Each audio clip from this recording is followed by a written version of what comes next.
हद होती है बेशर्मी की। देखो तो इस महारानी को 6 बज गए हैं, पर यह है कि उठने का नाम नहीं ले रही है। मैं सास होकर रसोई में काम कर रही हूँ और वो चद्दर ताने सो रही है। देख रहे हैं ना आप, कितनी बेशर्म है आपकी बहू। अरे इतनी आवाज में तो मोहल्ले की औरतें बिस्तर छोड़ दें, पर ये तो कान में रुई डालकर सोती है। और क्यों ना सोए, जब मेरा बेटा ही नालायक है तो बहू से क्या कह सकती हूँ। हे भगवान, घोर कलयुग है। क्या हमारे बेटे दीपक को भी नहीं मालूम कि हम उठ चुके हैं और वो बेशर्म कुंडी लगाकर अभी तक सो रहा है। अपर्णा जी अपनी बहू रेखा को सुनाते हुए कहती है। अपर्णा जी के पति दिनेश बाबू बोले, भाग्यवान, थोड़ा धीरे बोलो। जब तुम जानती हो कि तुम्हारी बहू सुबह जल्दी नहीं उठ पाती है तो इतना चिल्ला चिल्लाकर क्या पड़ोसियों को जगा रही हो। और वैसे भी आज रविवार है, एक दिन चाय नाश्ता तुम बना लोगी तो क्या बिगड़ जाएगा। अरे अब जब नौकरी चाकरी वाली बहू लेकर आई हो तो इतना तो बर्दाश्त करना ही होगा। अपर्णा जी बोली, आप तो बस ही कीजिए। अगर मैं नौकरी नहीं करती थी तो क्या पूरे दिन सोती रहती थी। अरे एक औरत आज के जमाने में जितनी नौकरी करती है ना, उससे ज्यादा हम अपने जमाने में खटते थे। बड़े आए बेटे बहू के हिमायती बनने।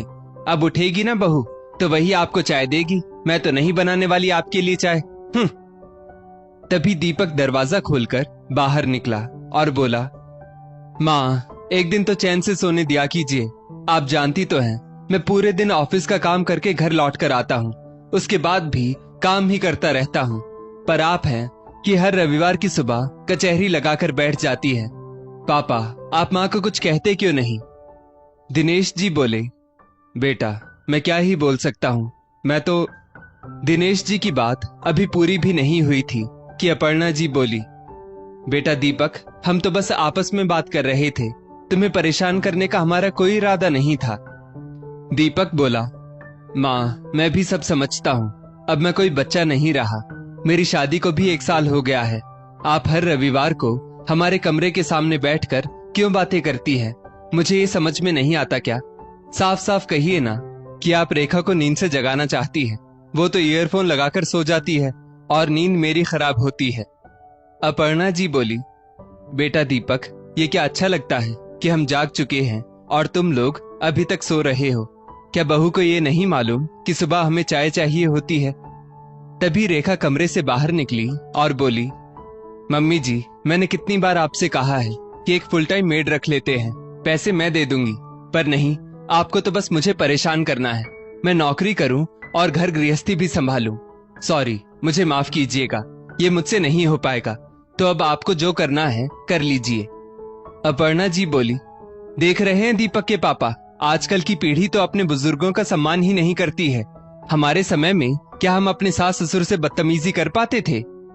रेखा बोली, ये बदतमीजी नहीं है, आपने मजबूर किया कि मैं आपके सामने मुंह खोलूं। मम्मी जी, मेरी भी कितनी सहेलियां हैं जिनकी सास उनकी हर संभव मदद करती हैं, तभी तो वे लोग चैन से नौकरी कर पा रही हैं।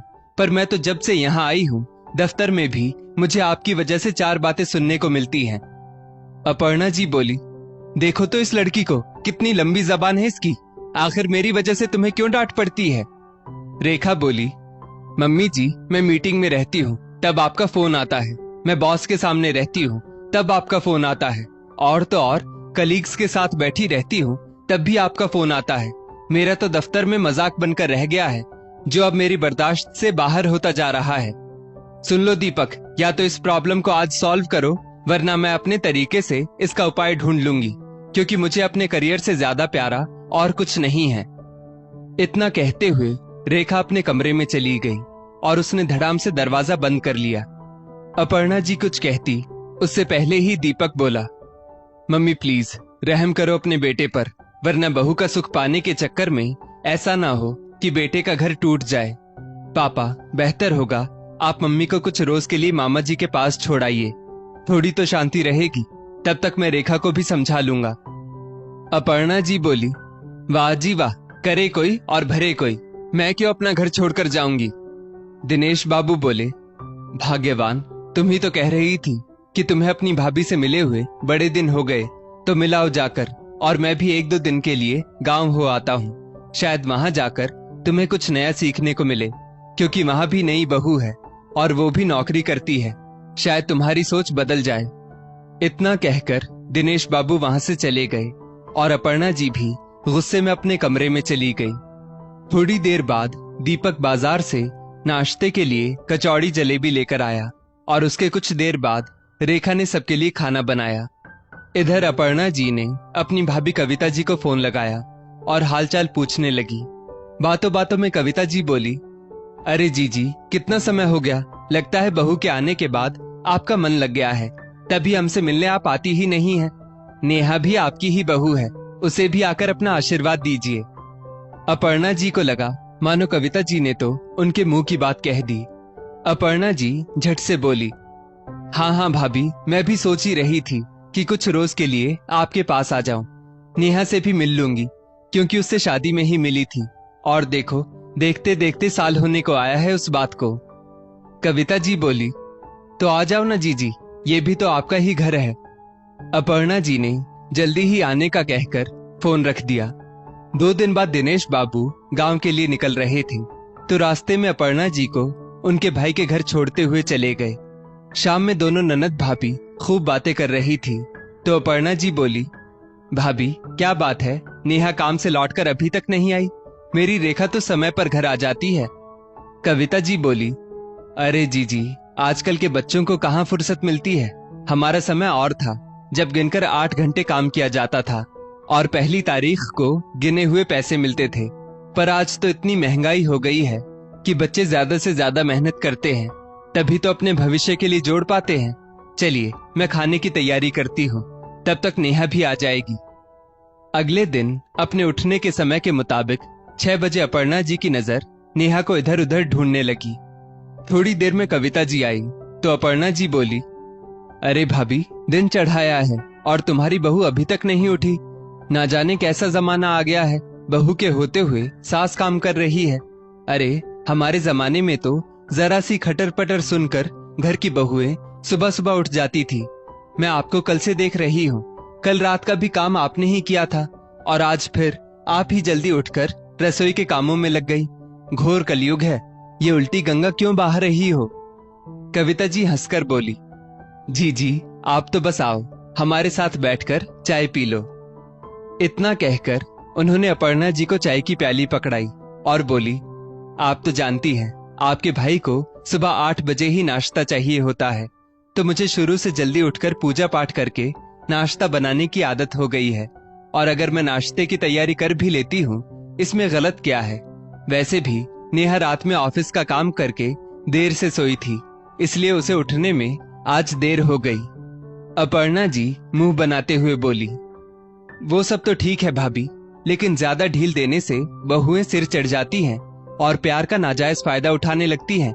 ऐसा ना हो कि एक समय आने पर वो आपको काम वाली और खुद को महारानी समझ ले। मैं आपको अपना मानती हूँ, तो बस इसीलिए कह रही थी, बाकी आपकी मर्जी। मेरा क्या है, मैं तो 2-4 दिन रहकर अपने घर चली जाऊंगी, पर आपको कोई तकलीफ होगी तो मुझे अच्छा नहीं लगेगा। तभी कविता जी के पति कौशल बाबू बोले, दीदी पहले की बात और थी, अब जमाना बदल गया है। ऐसा नहीं है कि आज की पीढ़ी अपने बुजुर्गों का सम्मान नहीं करती, लेकिन उनके रहन सहन के तरीके थोड़े अलग हैं। बस थोड़ी सी समझदारी की जरूरत है, फिर दोनों पीढ़ियों में तालमेल बैठाने में आसानी हो जाती है। वैसे आपको भी अब खुद में थोड़ा सा बदलाव लाने की जरूरत है, क्योंकि दीपक और उसकी पत्नी भी तो नौकरी करते हैं, तो थोड़ा बहुत अगर आप और जीजा जी एडजस्ट कर लेंगे तो उन्हें भी आसानी हो जाएगी। अभी सब बातें ही कर रहे थे कि नेहा अपने कमरे से तैयार होकर नीचे आ गई और सबसे पहले उसने अपने सास ससुर और अपर्णा जी के चरण स्पर्श करके उनका आशीर्वाद लिया।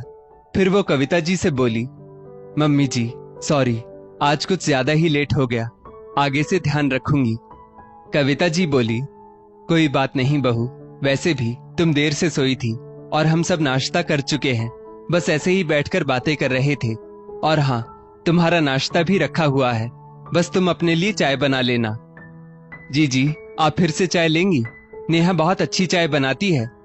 अपर्णा जी बोली, हाँ भाई पी लेंगे, अब बहू के हाथ का नाश्ता तो नसीब नहीं हुआ, तो चाय से ही संतोष करना पड़ेगा। नेहा अपनी सास की तरफ देखने लगी तो उन्होंने इशारे से उसे शांत रहने के लिए कहा। अपर्णा जी फिर बोली, नेहा बहू, सिर्फ चाय बनानी आती है या खाना वाना भी बना लेती हो?